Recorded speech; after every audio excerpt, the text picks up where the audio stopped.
Binabantayang si Pretino, inaasahang papasok na ito ng Philippine Area of Responsibility bukas daw ng hapon. At nasa high chance na ito na mag-iisang ganap na bagyo sa loob o sa susunod na 24 oras. At posibleng kilos ni Pretino pagkapasok ng Philippine Area of Responsibility, posible pa rin tutumbukin ang Eastern Visayas. Ano-ano ba ang mga area na maaari nitong tamaan just in case hindi na magbago ang forecast? Alamin. Epekto ngayon ng shear line, nagpapaulan ngayong araw ng undas sa extreme northern Luzon. Kabilang na ang ilang bahagi ng isla ng Babuyan Islands at bandang Cagayan Valley. Inaasahan ang mga moderate to heavy rain showers at ganun din sa ilang bahagi ng eastern part ng Northern Luzon, kabilang na ang bahagi ng Aurora Region at Quezon Province. Nalalabi ng bansa bagamat katamtaman ang most ng panahon, maulap at kalat-kalat o isolated rain showers din ang nakataas sa forecast sa nalalabi ng bansa.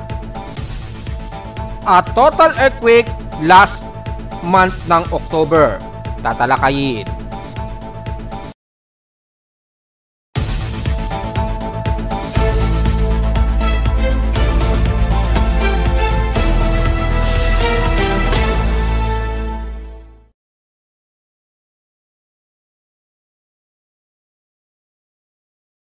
Hello, good morning mga folks. Welcome po muli sa ating Daily Weather Bulletin at Analysis para sa unang araw na ng November 2025. Ang oras sa ating Boss Pipe may umaga ay alas 11:30 na ng umaga.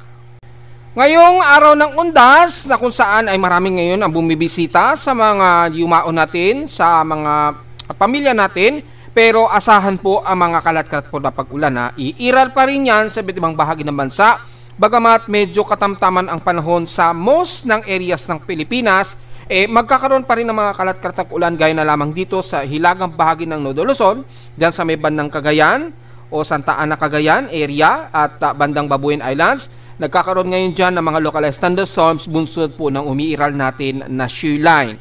At sa ilang bahagi naman ay may mga pagkulog at pagkidlatin, although usually mga light to sa moderate ang madalas na iiral.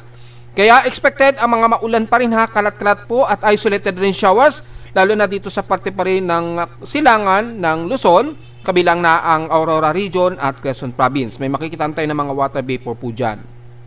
Yan, kitang-kita naman po. So expected ang mga ilang light to moderate, ang medyo iiral, hindi naman ganun kalakasan sa ngayon ang nakikitaan natin sa Doppler radar imagery.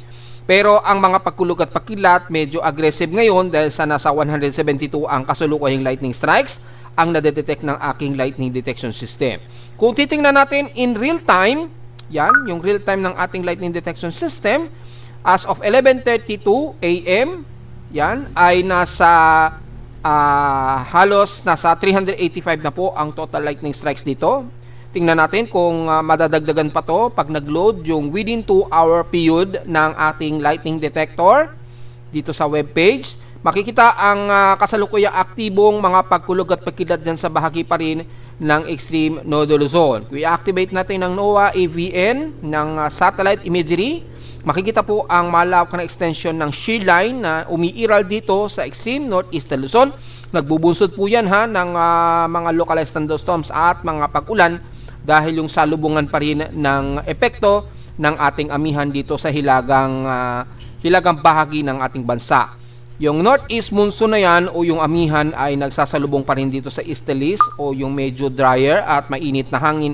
Nagbubunsod po tayo ng cold front at yung tinatawag na shear line nga po natin sa ating version ay asahan po ang mga maulang bahagi dyan, lalo na dyan sa tinutukoy natin sa may bandang Santa Ana or most of Cagayan Valley sa dulong hilagang silangan ng Luzon. Yan o. So nasa total of 389 lightning strikes na po tayo at sa ibang bahagi nga po ng bansa may mga pag-ulan ng umiiral dito nga po sa may bandang Aurora, lalo na sa may bandang Dingalan.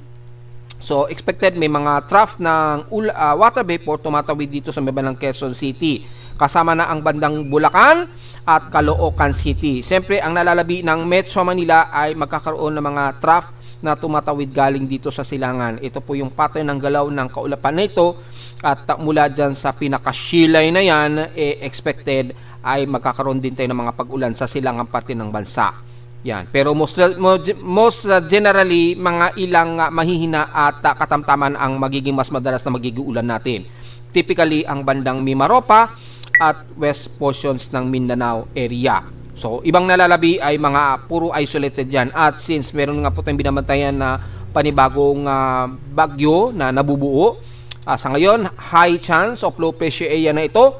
Asahan unti-unti magre-reaccumulate na po yung mga surface trap dito dahil embedded ng ITCC dito sa may bandang silangan ng Mindanao. Unti-unti magkakaroon tayo ng mga intermittent rain showers dyan. Unti-unti na rin madadamay ang ilang bahagi sa silangan ng Southeastern Luzon at Eastern Visayas within 48 hour na po yan. So magkakaroon na o tataas na po yung strike probability ng maapektuhan ang binabanggit natin dito sa silangang bahagi ng bansa. Nakarang araw na po natin didiscuss yan tungkol sa pinaka-tropical cyclone strike probability. Hopefully, alam na po ng mga kababayan natin. Sa mga hindi pa, pwede nyo pong balikan o i-backtrack ang ating YouTube videos na ina-upload araw-araw. Makikita nyo yan within 6 days na mga report natin. Makikita nyo po yung pinaka-detalye ng tropical cyclone strike probability na maapektuhan ngayon ang Eastern Visayas, kabilang na ang Southern Luzon at Mindanao. Depende sa strike probability range na aabutin, depende nga po sa paglakas nitong low pressure area sa mga susunod pang maaraw. So dahil napakababa pa ng uncertain o napakababa pa ng development nito sa ngayon, kaya yung uncertainty malawak pa rin o very broad pa po. So base sa ating thunderstorm advisory care of Pag-asa ngayong araw, makikita ang Visayas area, well, halos damay-damay na ang ilang bahagi ng Central Visayas, Eastern at Western man ito, mula Bohol, Eastern Samar, Leyte, yan, kasama-sama na po yan.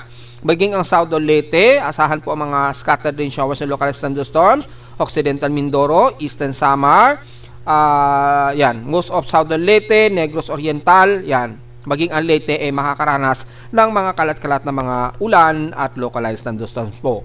Effectivity ito within 1 to 2 hours ayon sa data feed Pag-asa. So expected yan, pero maaring mag-extend yan mamayang hapon dahil mataas nga po ang ating MSLP forecast since 2 days ago. Pinorcast na rin natin yan. So tatagal pa yan hanggang matapos nga po yung araw ng undas ngayong araw. At probably hanggang sa makalapit na itong si Pretino, which is i-discuss natin mayang-mayang konti. Sa ating current conditions, overcast pa rin, gloomy, haze at mostly cloudy. Well, as usual naman po, very gloomy po tayo dahil sa tatlong weather systems pa rin natin. Yung ating easterlies, northeast monsoon at shear line. Yung sa Pestra po, ITCC, medyo pansamantala, cut off siya dahil hatak na hatak nitong si Pretino dito sa may bandang silangan. Malakas ngayon ang ITCC sa may bandang southeast of Guam. Dito sa may bandang south of Mindanao, hindi gaano. Dahil nahahatak ngayon o mas accumulated dito sa area na kung saan naririyan yung bagyo at yung low pressure area. Sa lowest temperature na itala na weather station kaninang 2:33 AM, nakapagtala kami ng lowest of 26.7 degrees Celsius. Kahapon, highest sa amin, 32.5 degrees Celsius. Kahapon ito ng hapon at 1:59 PM. So, mataas ang aming heat index, siyempre, dahil mataas ang outside humidity at medyo mataas din ang naging heat index namin, naging outside air temperature, kaya mataas ang naging heat index namin na pumalo sa 47.2 degrees Celsius kahapon. Ayun o, 47.2 degrees Celsius. Dahil mataas po yung naging outside humidity namin kahapon sa Caloocan, naglalaro 80 to 85% at umaabot sa mahigit 30 to 31 degrees Celsius naman ang outside air temperature. Siyempre, mataas ang magiging heat index po natin yan. Kung titingnan naman natin yung magiging heat index sa forecast, sa ngayon sa aking weather station, mapapansin nyo po, mataas ang aming heat index ngayong 9:27 AM. As of 9:27 AM ito, danger level na po na 43 degrees Celsius ang aming heat index ngayon. Base naman sa forecast, hanggang 40 degrees Celsius lang daw ang aabutin. So nahigitan namin dito sa amin sa Caloocan in real time. So sa maghapon, pinakamataas na raw hanggang 42 degrees Celsius, starting mamayang alauna hanggang alas 2 ng hapon. Well, silipin natin sa ibang bahagi ng bansa. Bagamat gloomy tayo, pero yung hot humid kasi ay maaring magpataas ng ating heat index. So double check natin sa may bandang Ilocos Norte, 42 degrees Celsius daw. At mukhang yan na po yung pinakamataas ninyo maghapon hanggang alauna yan ng hapon. Dito, well, mababa yan dahil nagkakaroon ngayon ng maulan na panahon dyan. Pero kung titingnan natin sa baba ng Santiago, Isabela, nasa 36 degrees Celsius. So mukhang mababa rin dahil very accumulated po yung water vapor dyan. At dahil sa epekto ng shear line dyan sa may ng Northern Luzon, sa may silangan, nagkakaroon tayo ng maulap na panahon dyan at expected ang maulan. Diretso agad tayo sa may ng Dagupan, ay mataas na ang kanilang heat index sa ngayon dahil hindi naman masyado gloomy ang paligid. Medyo overcast lamang madalas at medyo haze, kaya nasa 43 degrees Celsius po ang inyong forecast, which is yan na raw ang pinakamataas ngayong maghapon. Hanggang ngayong tanghali daw ang forecast niyan. Sa bandang Tarlac, Central Luzon naman ay 40 degrees Celsius ang pinakamataas ninyo sa maghapon daw. So medyo manageable kahit papano. Diretso agad tayo sa may bandang Batangas. Yan, medyo gloomy rin tayo dyan, medyo mahamog. Pero nasa 41 degrees Celsius po, which is pinakamataas na raw sa inyo maghapon yan hanggang ngayong tanghali. So medyo manageable, although nasa 41 degrees Celsius, so medyo mataas-taas na rin yan. Sa may bandang Occidental Mindoro, sa bandang San Jose, nasa 41 degrees Celsius din daw ang inyong forecast, which is yan na raw ang pinakamataas sa maghapon. So walang masyadong problema masyado. Double check natin sa may bandang Puerto Princesa sa Palawan. Well, mababa naman dahil malamang dahil malakas po yung daloy dito ng ilang northeasterlies at medyo sumasalubong dyan yung accumulated ng init at lamig. Medyo warmer kasi dito sa may pagitan po ng Palawan at West Coast sa Visayas. So nagkaka-accumulate at nagkakaroon ng gloomy na panahon at overcast. Sa bahagi naman ng Central Visayas, especially Cebu, double check natin. Well, medyo manageable. 41 degrees Celsius ang pinakamataas ninyo maghapon. Ibig sabihin, nagkakaroon tayo ng maulap at may mga kalat-kalat na pag-ulan. Malamang dito rin sa bayman ng Mindanao. Dahil kung titingnan po natin, mababa rin ang expected heat index dyan. Ay mukhang hindi, mataas. So mukhang maaraw sa inyo sa Davao City. Malo ng 44 degrees Celsius. So danger na rin po pala ito. Yan, mukhang pinakamataas na ninyo yan ngayong umaga at agad-agad din bababa ito mamayang hapon. So mukhang maalinsangan kayo dyan ha. Huwag masyadong magbibilad. Pero maya-maya magiging maulap na naman kayo dyan at expected ang maulan na panahon. Sa Zamboanga Peninsula naman ay nasa 38 degrees Celsius. Pinakamataas sa inyo yan. So medyo manageable naman ang heat index. So typically mga moderate ang mostly na magiging panahon natin sa halos buong bansa. Maulap at expected ang mga isolated case of rain showers at mga localized thunderstorms. Unti-unti lang na medyo magiging masungit na. Dahan-dahan na magiging masama na o maulan na ang magiging panahon natin sa Eastern Visayas at Mindanao within 48 hours habang lumalapit nga po itong bagyong o nagiging bagyo na si Pretino po ha. So medyo ready na rin po tayo mga folks. Samantala, kung itatabi naman natin sa PX extremes in past 24 hours, nangunguna ang Katbalogan na may 34 degrees Celsius highest air temperature na yan. Sa Baguio, nanatiling nasa 18 degrees Celsius po ang lowest temperature sa kanila at sa Inulan, ang Calapan Oriental Mindoro, nakaranas sila ng 28 mm na total rainfall.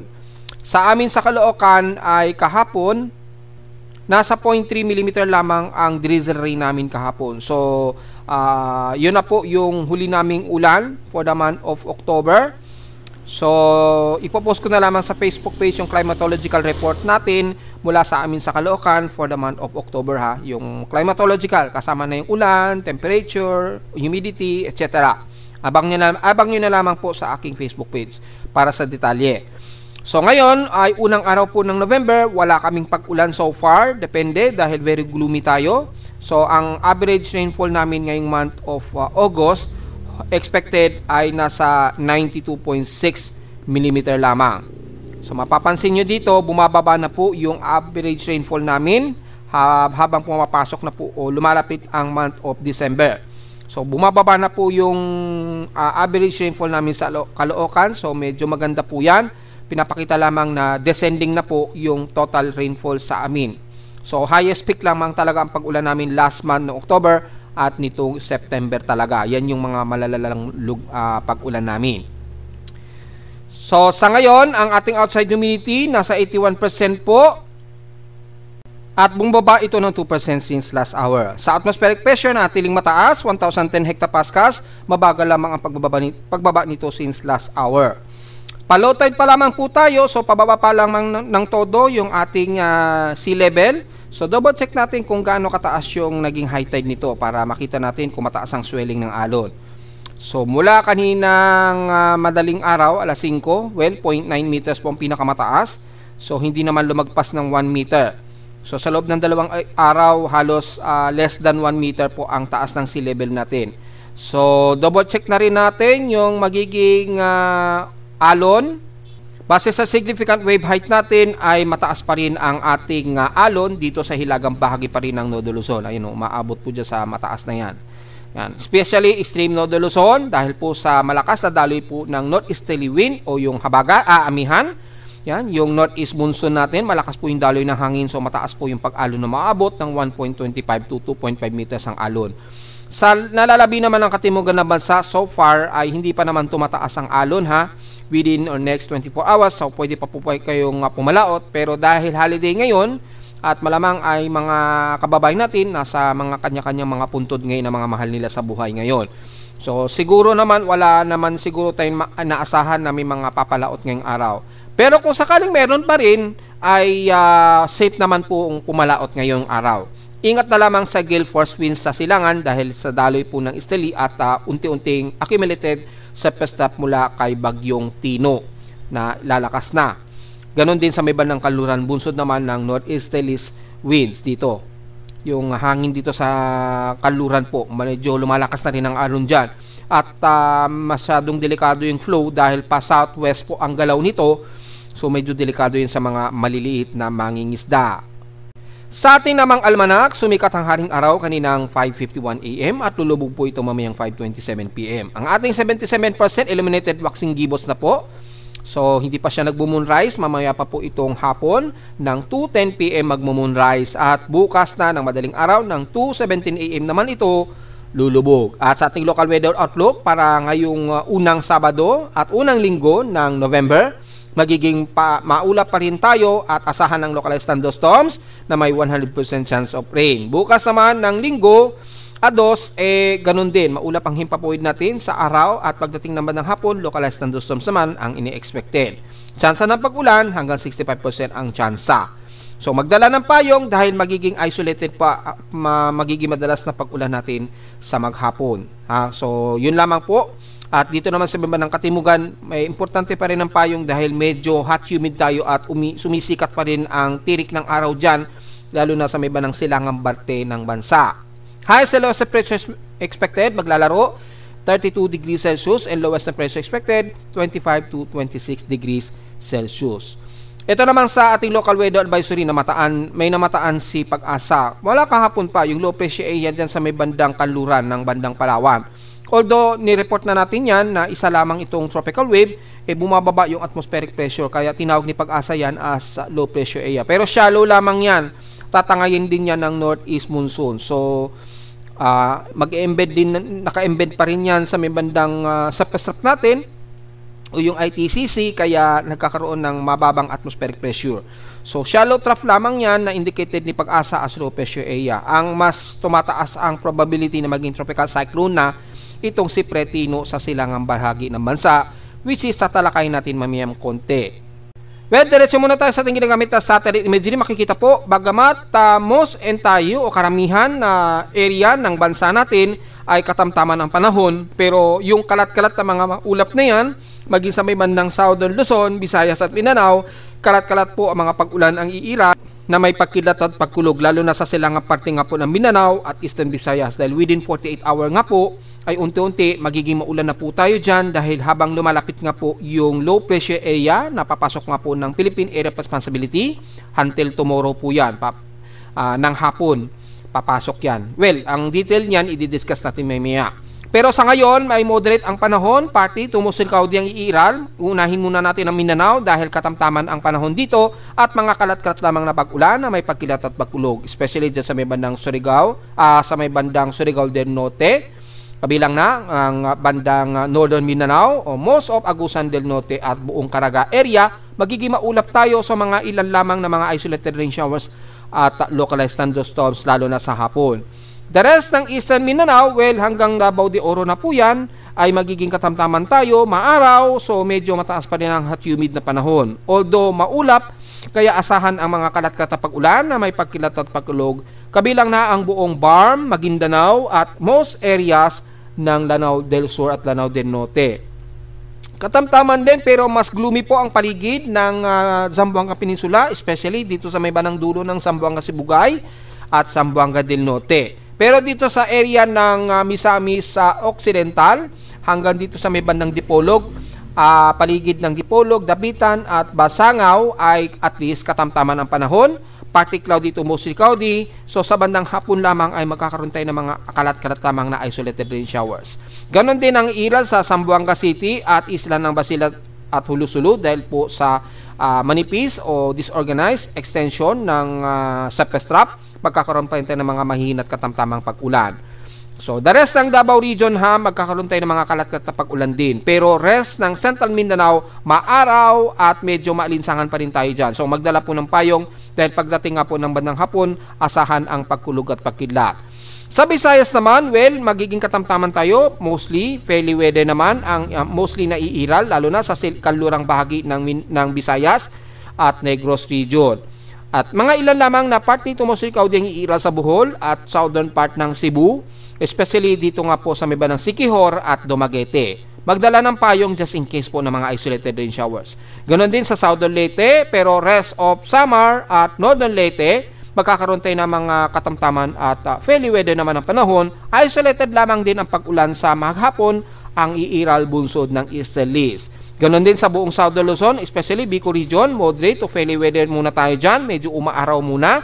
So medyo enjoy muna tayo. Be ready lamang at all times sa mga payong dahil sa mga di inaasang isolated rain showers sa hapon at localized thunderstorms dahil malakas po yung easterlies natin.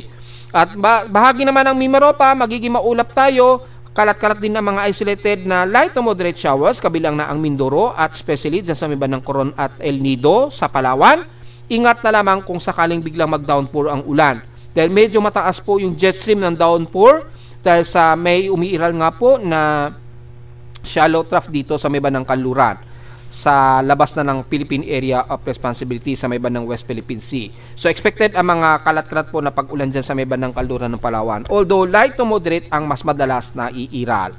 Mula naman sa buong Calabarzon area, well, katamtaman pa rin, maulap, hazy ang paligid natin dahil sa accumulated water vapor, pero kung uulanin, isolated ito at mahihinat katamtamang pag-ulan ang naka-forecast. May mga ilang cluster lamang na malakas ng pag-ulan dito sa parte nga po ng Quezon Province, lalo na sa may bandang Dingalan nga po, pagitan ng Aurora Region at Quezon Province sa Infanta. The rest ng Central Luzon hanggang dito sa may bandang kanlurang bahagi ng La Union, Benguet, kasama na ang Pangasinan at Zambales, katamtaman at medyo mas maaraw tayo dyan. Medyo moderate to fairly weather. Asahan lamang ang mga localized thunderstorms sa pagsapit po ng hapon. Pero pagsapit nga po ng extreme Northern Luzon, mula dito sa member ng Aurora, Kasiguran Aurora, pataas na ng Isabela at Santa Ana, Cagayan, moderate to heavy rain showers na po kayo dyan dahil nga po sa binabanggit natin kanina pa, ang shear line na umiiral. Ayan, yung shear line na yan. So tuloy-tuloy po, magkakaroon tayo ng mga moderate to heavy rain showers dyan dahil sa salubungan ng init at lamig dyan sa area ninyo, lalo na sa paligid ng Santa Ana, Cagayan. Ingat po sa mga pagbaha, huwag sana magkaroon ng pagguho ng lupa. Ganon din ang epekto nito sa ilang bahagi ng northern part ng Cagayan, mula dito sa may bandang Apari, kasama na, hanggang Claveria, Cagayan na po yan. So expected ang ilang parte ng Ilocos Norte, lalo na sa may bandang Burgos, ilang bahagi ng Pasukuin, Batak, yan, Marcos at Carasi, medyo gloomy po tayo. Expected ang mga isolated rain showers sa maghapon at localized thunderstorm po. Dahil po sa wedge o dulo ng shear line na umiiral natin dyan. Yan po, extension ng shear line, napakalawak. Dahil po sa salubungan ng northeast monsoon dito sa Hilaga at easterlies naman dito sa memang ng silangan ng Dagat Pasipiko. So, despite na karamihan naman o halos 80% ng buong bansa natin, moderate ang panahon, yung isolated rain showers ay patuloy na nakataas dahil mataas po yung accumulated natin dahil sa easterlies. So, diretso agad tayo sa ating ginagamit na computer-generated tropical cyclone sector. Napapansin nyo po, medyo nagloloko yung ating TC sector. Well, dahil nga po sa yung Amerika, di ba, offline o hindi operational ngayon ang mga departamento sa Amerika. So, expected ang medyo nagloloko na data feed ng ating tropical cyclone sector. Pero kapag ganyan po, meron tayong backup, yung tinatawag nating for fail-proof data, ito hindi talaga nagfe-fail ito. Yan, guaranteed yan na kapag ka nagkaroon ng fail-proof ang NOAA, meron tayong backup na active. Direct from server yan, hindi ko pwedeng sabihin kung sino ito dahil isa itong military personnel na nagsha-share ng direct data. So ito hindi ito nagfe-fail proof. Hindi kagaya nung isa nating tropical cyclone sector, nagfe-fail siya kapag ka nagkaroon ng problema yung server ng infirmary sa Hawaii. Dito is hindi siya nagfe-fail proof. So makikita na po natin dito ay kasalukuyang nasa high chances o almost 60% na po yung chance ng development nito. Dahil double check natin sa forecast and symbol, makikita natin na sa high chance na po ito of 60% na magiging isang ganap na bagyo na ito. At dahil po dyan, asahan na natin, nakataas na yun kay Pag-asa bilang tropical depression na. Ganon din kay Japan Meteorological Agency na nauna nang itinaas nila mula pa kahapon. So malinaw yan. At dahil po mataas na po ang tsansa nito, ay expected pag pumasok ito ng Philippine Area of Responsibility, tatawagin na natin sa local name na Tino. Sa ngayon, as of, titingnan natin yung data niya, as of 11:46 AM na nga po, ang kanyang central air pressure pa rin, almost stationary at 1,007 hectopascals po. Ang kanyang maximum sustained wind pa rin na natiling 37 km per hour. Yung kanyang 1 minute average po ito at bugsong umaabot ng 48 km per hour. So, ibig sabihin yung 10 minute niyan, malamang nasa 33 km per hour at bugsong umaabot lamang ng 44 km per hour. Ibig sabihin kay Pag-asa, malamang ay itinaas na yan, around 37 km per hour. So malamang nasa around 40 to 44 km per hour na po yan kay Pag-asa. At nasa 55 km per hour naman ang bugso ng hangin. So yan na po ang lalabas yan kay Pag-asa kapag ka 8 hour ahead yung computation. Yan. Ang layo niya as of 11:46 AM na po, oras natin sa Pilipinas. Pero tayong ruler dito kaya hindi po tayo magbimintis sa ating analysis. Magiging reference natin sa Surigao del Norte, layo nito ay nasa layong 1,403 km na po east ng Surigao del Norte. Labas pa rin ito ng Philippine Area of Responsibility. So malinaw naman po pero mapapansin naman natin pakanluran pa rin ang nagiging direksyon nito. Yan, pag ganyan. Pa-westward pa rin ang kilos nito at papapansin natin halos walang pinagbago yung huli nating ensemble at status forecast na nireport natin. Pakanluran din ang kilos niya at very favorable po yung forecast system nitong C98W na ay tutumbukin daw ang parte ng Eastern Visayas or pagitan po yan ng Eastern Visayas at Northeastern Mindanao po. So for detail ay kung titingnan natin ang tropical cyclone track combination, wala po dahil medyo may problema nga po yung una nating tropical cyclone sector. So medyo nag-offline po. Medyo pasensya na lamang, medyo may mga backup naman po tayo dyan. Gaya na lamang ng forecast and symbol, active po yan. Nag-fail proof po yung forecast and symbol na yan. At may mga ibang mga weather agencies tayo na pwedeng tingnan po. Gaya na lamang ng halimbawa kay Joint Typhoon Weather Center, kung hindi pa rin siya active, yan, hindi siya active dahil nag-o-offline po yung ating TC sector. Meron tayong backup din. Halimbawa, yung DeepMind AI. Pwede pa rin nating makita yan.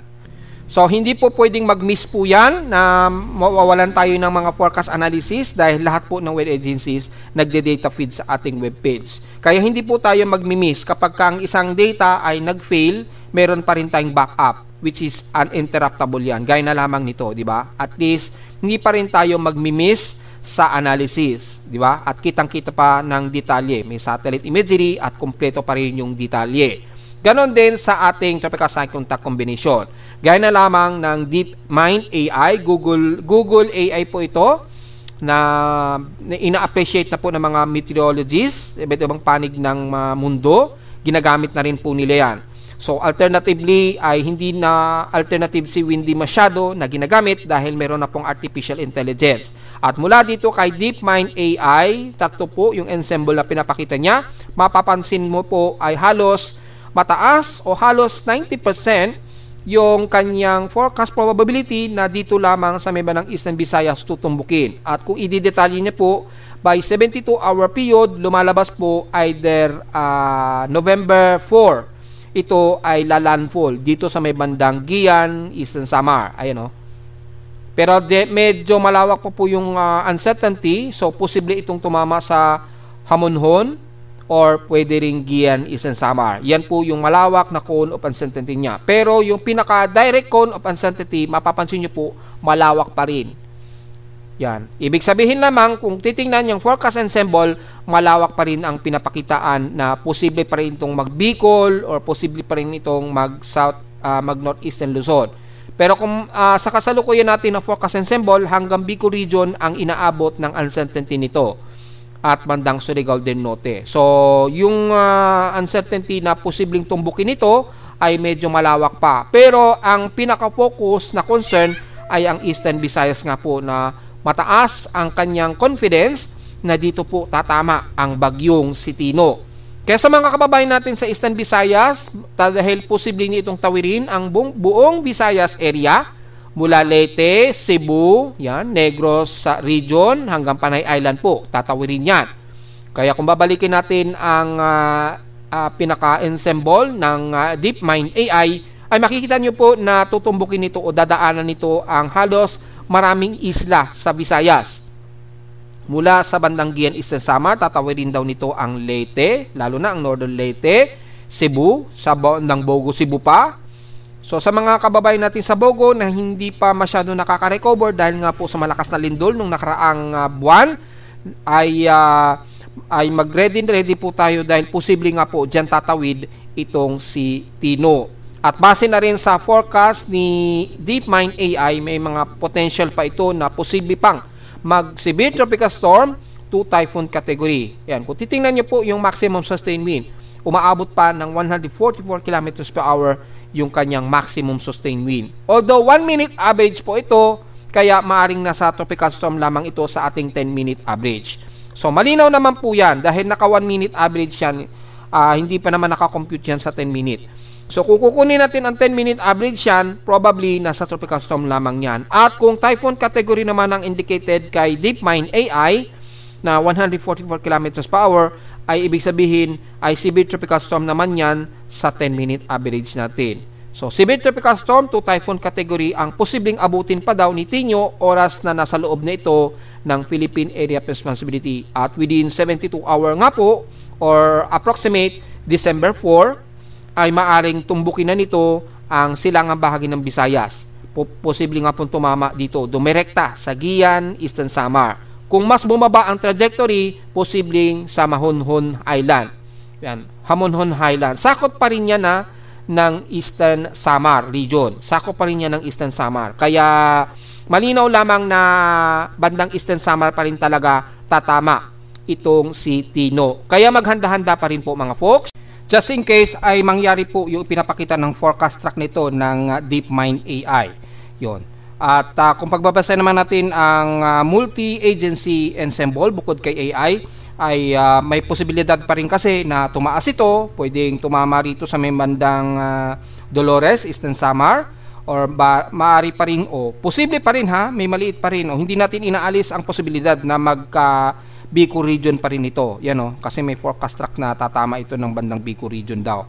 Yan tatawid ng bandang Catanduanes. Although napakaliit ang probability nito dahil most of cone of uncertainty ay pagitan lamang ng Eastern Samar region at Surigao del Norte. Kasi nandito yung mataas na focus ng accuracy ng cone of uncertainty. So, just in case lamang po dito na talaga ang magiging tumbok yan at hindi na po magbabago ng trajectory. Dahil malayo pa po kasi itong si Tino, baka biglang magbago po yung pinaka-forecast track niyan habang lumalapit ito dito sa silangan ng bansa.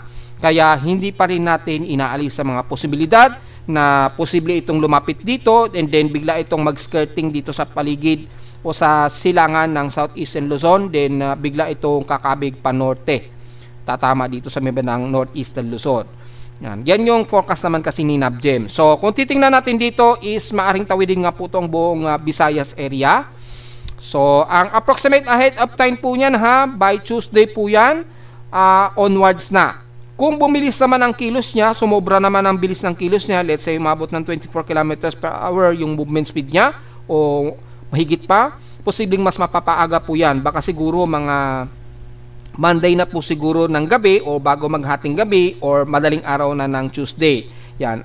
Depende po yan ha. Pero yung approximate ahead of time natin na maaring lumapit na ito dito sa may ng Eastern Visayas, lalo na sa may ng Eastern Samar Region, ay siguro mga November 4 na po. Kung pagbabasehan na natin ang tracking forecast ng Google DeepMind AI, within 72 hour po yan. So lumalabas mga within 4 days. So yun po yung forecast niya. Yan po yung makikita nyo naman yung maximum sustained wind yan in 1 minute average. Yung mga forecast na approximate na ilalakas niya kung sakaling lumapit ito ng Eastern Visayas. So maaari pang magbago yan anytime mga folks ha.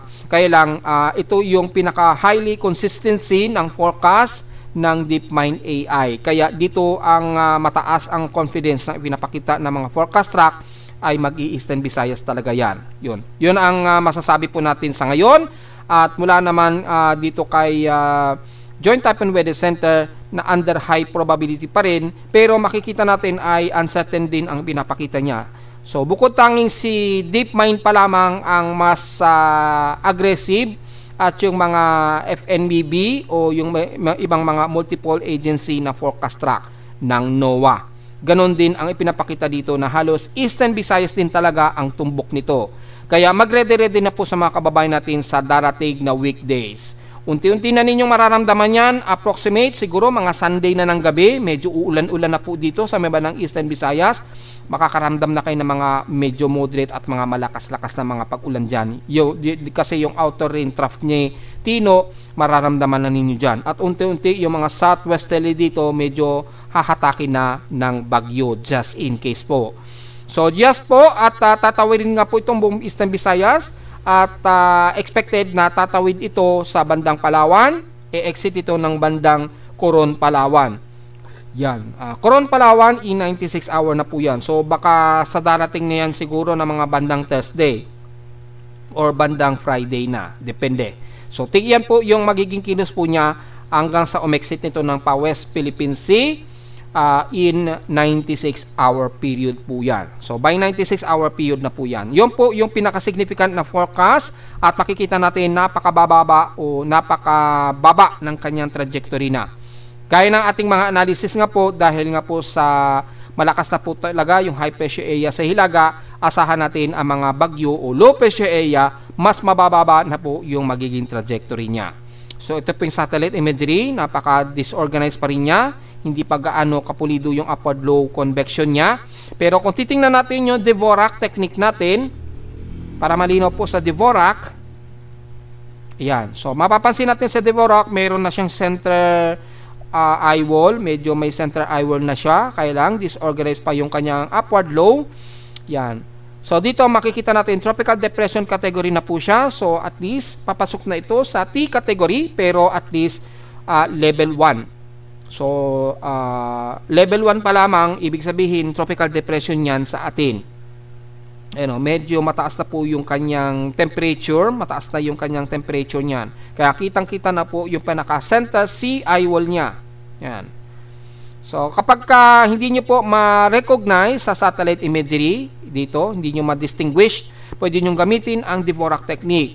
Yan. Since nakikita yan ng mga ibang weather vlogger, mapapansin nyo, gamitin na rin nila ang Dvorak technique. Dahil tayo lamang ang unang nag-i-introduce nito at gumagamit bukod sa mga ibang mga weather vloggers. Yan.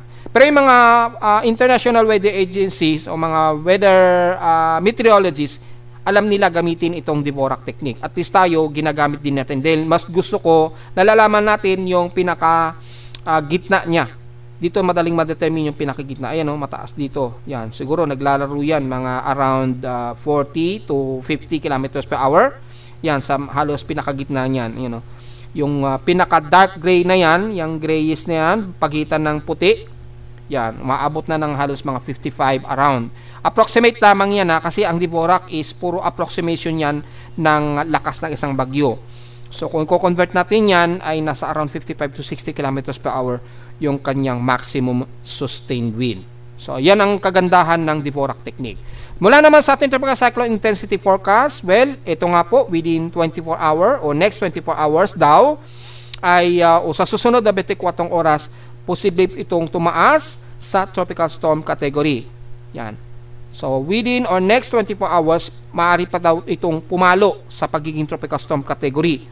Base dito so posible pa pong umabot yan sa tropical storm at hindi inilalabas ang posibilidad na mas lumakas ito sa severe tropical storm sa loob ng 3 araw.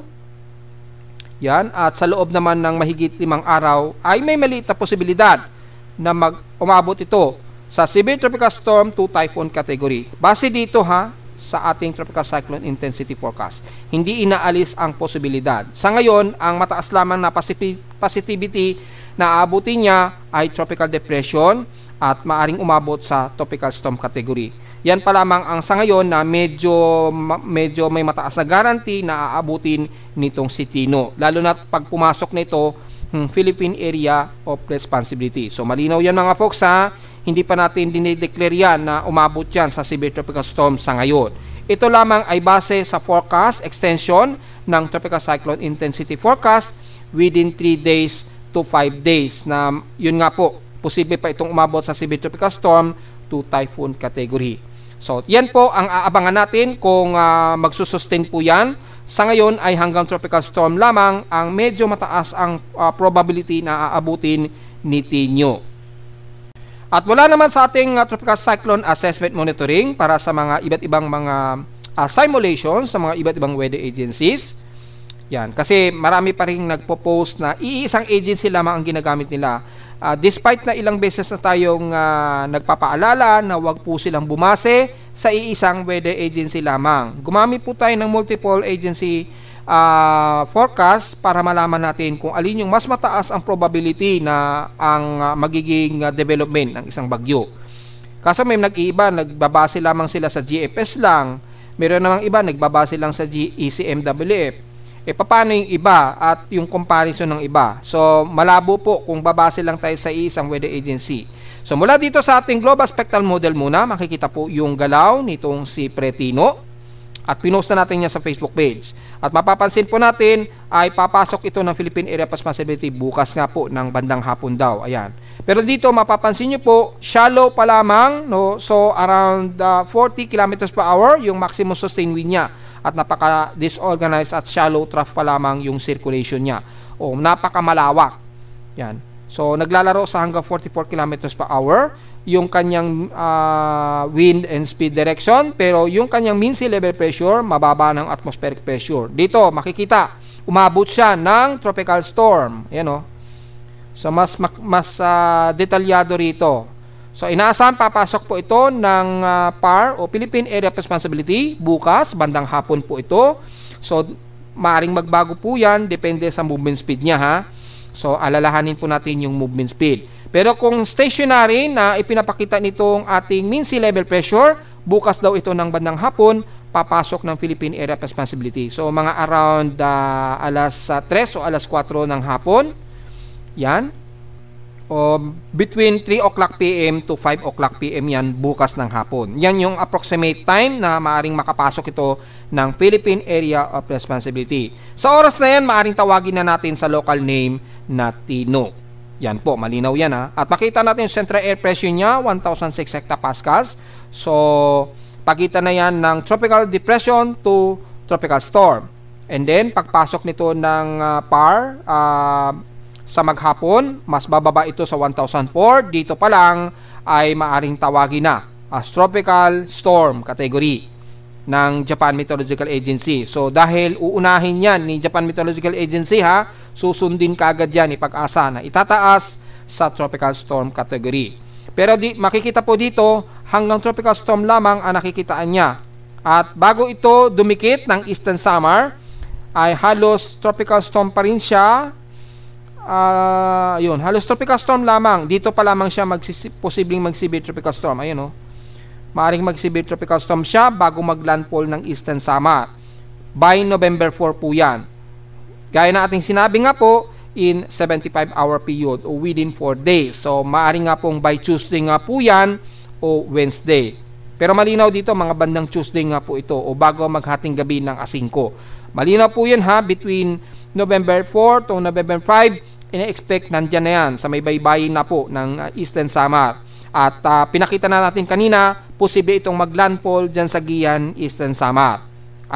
According na rin dito sa ating global spectral model. And then, lalandfall ito sa Guian Eastern Samar nga po na nasa 1,000 hectopascals to 999 hectopascals. So, posible itong umabot pa sa severe tropical storm category according dito. Yan. Pero sa ngayon, ang ating analysis hanggang tropical storm pa lamang ang nakikitaan natin na magiging viable ng forecast. Sa ngayon ha, so hindi pa natin pwede i-conclude na magsi-severe tropical storm yan. Pero ang malinaw dito mga folks, wala tayong nakikitaan sa ngayon na aabot ito sa typhoon category ha. Malinaw po yan. Although pinapakita naman ng AI, ni DeepMind AI, ay may posibilidad din itong umabot daw sa typhoon category.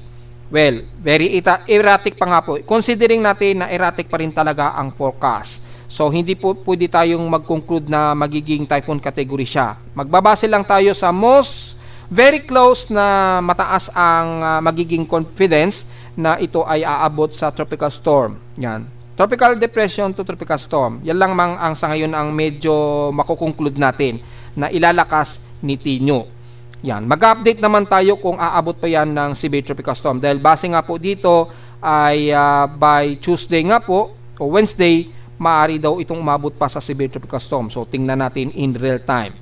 So, ganun din. At mula sa pinaka-tropical cyclone strike probability nga po, lagpas-lagpas na po siya ng 90%. Apektado na nga po ang Eastern Visayas at Eastern Mindanao at least 5 to 10%. So, November 3 na po yan, mga Monday. And then, pagpasok po yan ng Tuesday next week, A4. Yan, i-load po natin kung gaano nakataas ang tropical cyclone strike probability nito. So, ang mga taga-Visayas po ha, very ready na po tayo mga folks dahil kayo po ang tatamaan nitong si Tino. Ayan nga po, by Tuesday, November 4, ay apektado na po. Maglalaro 50 to 60% na po, all the way to 70%. Ang buong Eastern Samar region, Surigao region hanggang Caraga, 30 to 40% naman ang buong Northern Mindanao hanggang Zamboanga Peninsula. Yan yung lawak na aabutin ng ulan ha, nitong si Tino. So mag-ready pa rin po kayo. So hindi pa rin ligtas sa magiging maulan ang parte ng South Luzon ha. Umaabot ng 30 to 40%. Kabilang na ang Mindoro, Palawan, Bicol region po. 5% pa lamang dito ang bandang Metro Manila or bandang Calabarzon area. So magiging maulan pa rin po tayo niyan next week. Kahit na hindi direktang tatama sa atin sa South Luzon or Metro Manila itong si Tino. Malawak po yung dalang ulan nito ha. Kaya dyan sa may bandang malapit sa gitna na kung saan tatamaan kayo sa Visayas region, mag-ready na po kayo pagdating po ng next week dahil asahan po ang mabaha ha. Mabaha na paligid na naman ninyo dyan. Kaya yung Office of the President at Vice President, kung maaari lamang sana po, isang tabi muna po ang politika. Kung po pwede, i-ready na po, i-deploy na po natin yung mga relief goods natin dyan sa area na tatamaan ni Tino, dyan sa may bandang Visayas. Magsisimula yan Eastern Visayas po at bandang Northern Mindanao or Northeastern Mindanao sa paligid po ng Caraga at Surigao del Norte. Mataas po yung probability dyan, naglalaro nga po 60 to 80%. Yan. Pagdating po yan ng Tuesday, kaya mag-ready na po kayo pagdating pa lamang ng Lunes. Makapag-deploy na sana kayo dyan ng mga relief goods, yung DSWD, sana po i-deploy na po natin dahil hindi natin alam, baka bago mag-landfall yan, pumalo pa sa severe tropical storm yan, hindi natin alam. So hindi pa natin makukonclude yan sa ngayon. Pero at least makapaghanda tayo kung sakaling umabot sa ganong kategorya. Pero yung tropical storm, malakas-lakas na rin po yan, hindi natin pwedeng baliwalain yan dahil kahit tropical depression pa lamang, malawak ang ulan na ang dala niyan. Ha? So wag po nating baliwalain. Makapag-prepare po tayo. And then in T120 hour period, November 5 po ito, apektado na po ang halos buong Central Visayas niyan. Yan ha. Kung titingnan natin dito. Yan, mabagal ang load dahil latest po lagi ang data na niloload ng ECMWF sa ating webpage. Makikita po, apektado na po ang buong Visayas, damay na rin ang ilang bahagi ng Northern Mindanao, Caraga, Cagayan Valley, Calabarzon, buong Southern Luzon, kasama na ang buong Bicol Region, at inuulan na rin pati ang Metro Manila at ilang bahagi ng Central Luzon yan. So, yan po yung pinagbabasehan natin na magiging maulan pa rin tayo sa Metro Manila niyan. Pero ang mas malakas na magiging busang ulan, probably violent rain showers, just in case, ang buong Visayas area. Yan o. 60 to 70%. Mas mataas po yung epekto ng ulan sa inyo dyan sa may bandang Visayas. Kaya be ready po sa darating na linggong ito, nitong weekdays na ito, ha, mga folks. At sa mga simulation, sa mga computer models naman, makikita po mula kay GFS, halos tugma-tugma na sila ni GFS, ECMWF, puro Eastern Samar ha, ang tumbok niyan.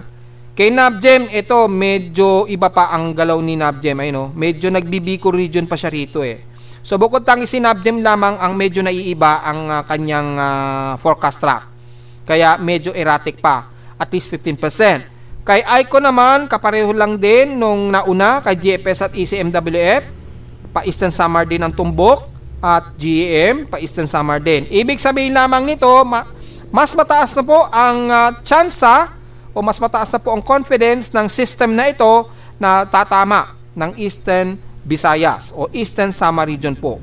Bukod tanging sinabdyan lamang kasi ang naiiba. Ibig sabihin po yan ay halos very accurate na o very close to accurate na po na sinasabi na ang tutumbukin nito ang Eastern Samar region na talaga. Diyan na siya magla-landfall. So kung ilalapit natin sa satellite imagery, posible nga po sa Guian Eastern Samar ang unang landfall ni Tino.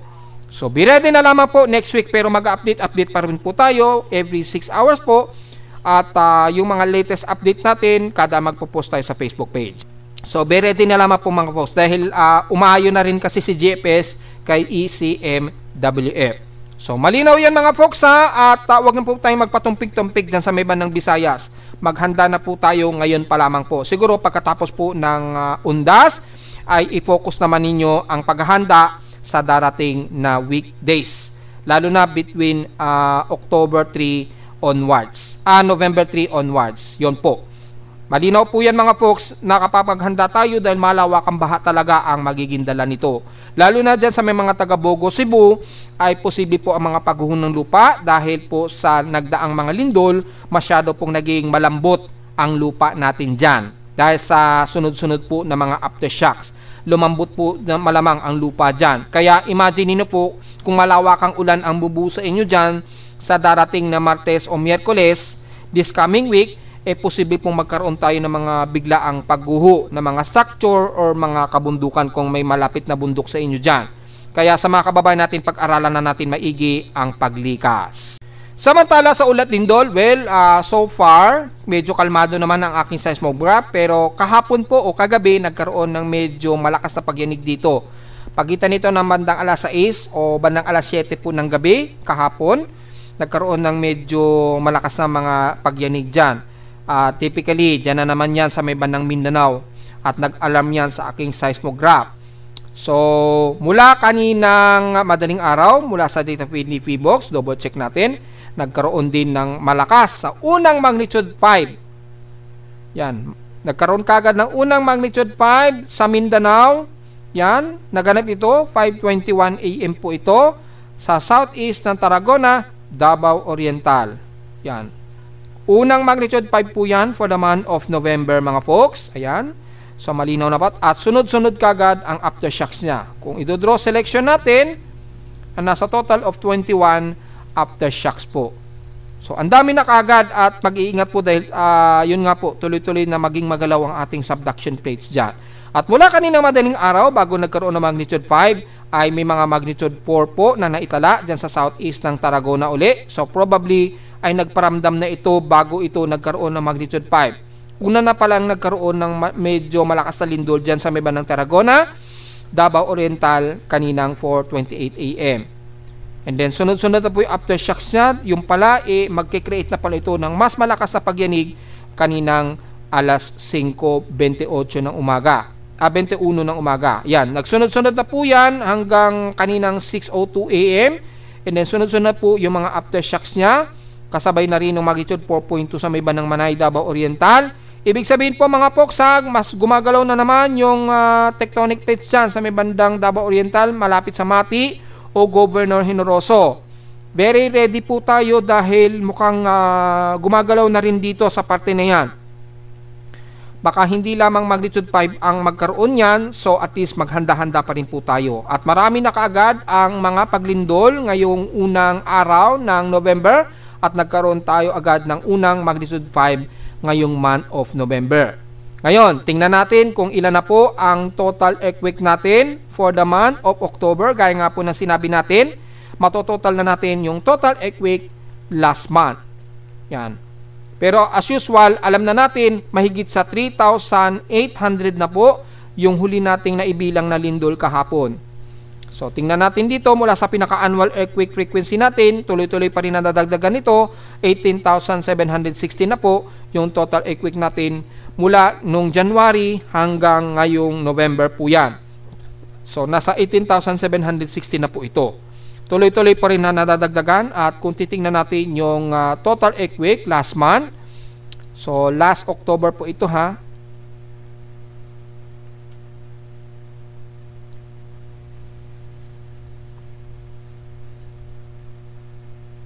Yan, matagal talaga dahil sobrang dami. So yung total earthquake last October, total 3,840, 3,672 dito is magnitude 2.0 pataas. 149 ang total na magnitude 4.0 pataas, 15 sa magnitude 5, 3 sa magnitude 6 plus, at isang magnitude 7.0. So, pinakamarami ito na buwan sa taong 2025 po. So, yan po yung naging total earthquakes natin. Pinakamarami ngayong, pinakamaraming lindol ng isang buong buwan nitong October 2025 po. Pinakamarami. Yan po. At yung month of November kasi hindi pa na-separate ni PHIVOLCS yung data between October and November, kaya magkakahalo pa siya. So isusubtract na lamang po natin ha mga folks yung total na lindol kung sakaling nakahalo pa rin yung month of October. So bilangin natin dito nasa 3,918 po yung total earthquake. So subtract natin yung month of October para malaman natin kung ilang total earthquakes na natin ngayong araw. Dahil marami na kaagad yung mga aftershocks eh. Yan, magre-reload po yung month of October. So, subtract natin sa 3,840. Yan. Nasa 78 total earthquakes na po kaagad. Ang dami na kaagad ang nadagdagan mga folks. Ayan. Yan po yung total earthquakes natin for the month of November sa ngayon. 78 na agad ang total earthquakes. Between magnitude 2.0 po yan na pataas. Hindi natin isinama rito yung magnitude 1. At ngayong November nga po, nagkaroon na kaagad tayo ng unang magnitude 5, which is dito yan sa may bandang dulo ng Mati, Davao Oriental.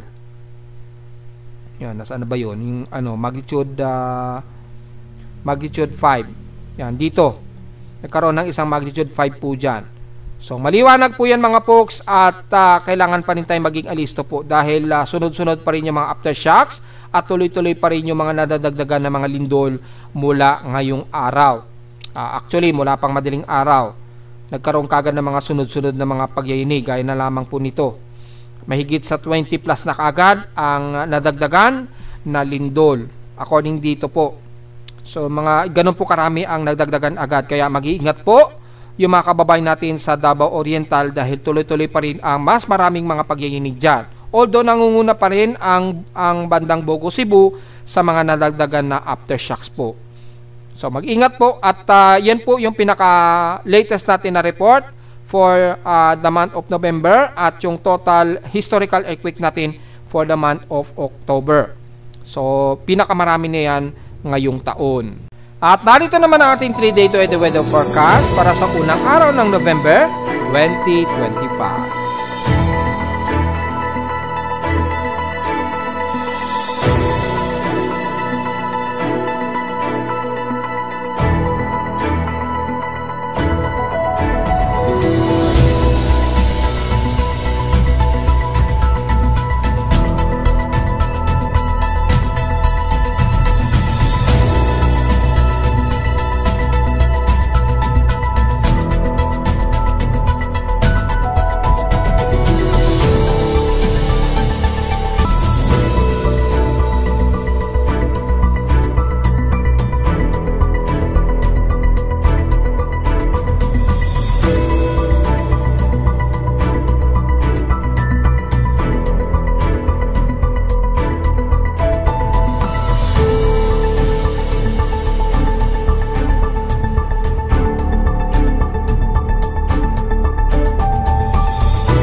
At hanggang dito na lang po ating Daily Weather Bulletin at Analysis para sa unang araw ng November 2025. Huwag mong kalilimutan na mag-like, share, subscribe po sa ating YouTube channel at visit lamang anytime sa ating website na www.pimoweather.com para sa iba pang detalyeng gusto malaman na hindi natin naisama ngayong tanghali na sa ating report. At asahan lang natin na medyo maulan pa rin po tayo dahil isolated po ito dahil sa eastern list at shearline naman sa hilagang bahagi ng Luzon. Medyo gloomy tayo, so magkakaroon tayo ng mga kalat-kalat pa rin ng pag-ulan.